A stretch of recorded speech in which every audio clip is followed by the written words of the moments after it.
So brother, what's your name and where are you from? My name is Joseph Yusuf, from the Netherlands. Okay, mashallah. Yeah. And brother, why do you think retreats like this are important for the new Muslims? Obviously you've got the experience yourself, but I don't think during your time there was things like this happening, right? 10 years ago, or maybe there were, I don't know. No, actually... Not at this level, I guess. Yeah. So why do you think it's important for the new Muslims, especially in the Netherlands? There's a lot of information available out there, right, for new Muslims. So for any Muslim, actually, you can Google, go to the web, you can go to YouTube and find. If you want to know how to pray, principally, you can find all these kind of things. But there's a lot of value derived from interaction, people learning much more often than just reading information. It's about insights.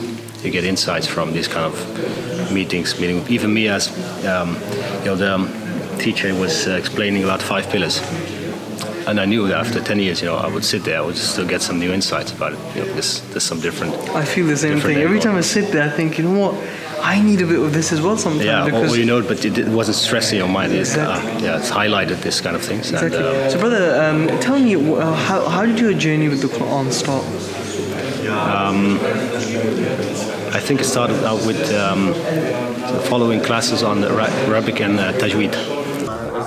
ومن شر النفاثات Ja, die vond ik moeilijk. النفاثات. Ja, kan me voorstellen, want je hebt die 2 shaddas naast elkaar. Ja. So just the basics actually.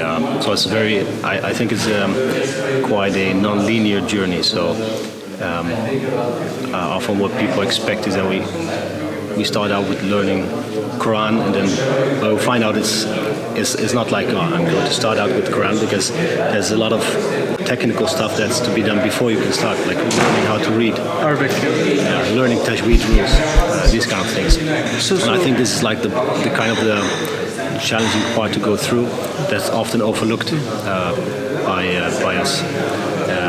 But it's because these rules are not sweet.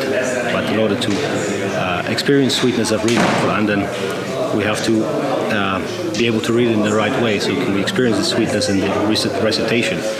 So I think that's a very important step that helped me to focus on Arabic and tajweed, like the basic things which are often overlooked. Right? It's more easy to go to YouTube and find some interesting movies and read some books. Brilliant. So when did you start your memorization?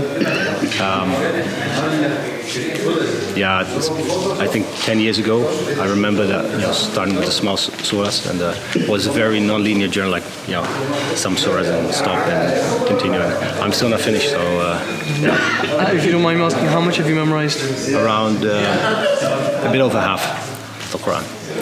Yeah. You memorized half the Quran? Yeah, a bit over half. Yeah. Oh, that's amazing. And what pushed you to start doing that?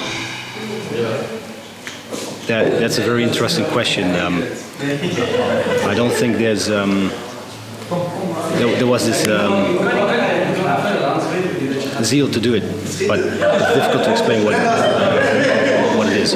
If I want to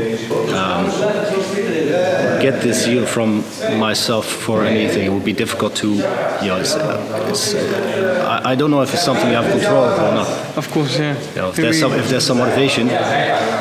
If there's no motivation, how are you going to? Exactly, with anything, isn't it? Yeah. Right, brilliant. Sure.